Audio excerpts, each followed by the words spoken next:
ಮಂಗಳೂರು ಹೊರವಲಯದ ರಾಷ್ಟ್ರೀಯ ಹೆದ್ದಾರಿ 66ರ ಕಲ್ಲರ್ಪು ಬಳಿ ಪಿಕಪ್ ವಾಹನವೊಂದು ಡಿವೈಡರ್ಗೆ ಬಡಿದು ಪಲ್ಟಿಯಾದ ಘಟನೆ ನಡೆದಿದ್ದು, ಈ ಅಪಘಾತದ ದೃಶ್ಯ ವೈರಲ್ ಆಗಿದೆ.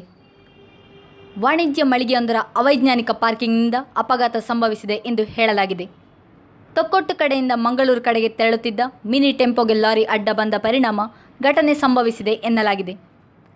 ತೊಕ್ಕೊಟ್ಟು ಕಡೆಯಿಂದ ಮಂಗಳೂರಿನತ್ತ ಲೈನ್ ಸೇಲ್ ವಾಹನ ತೆರಳುತ್ತಿತ್ತು.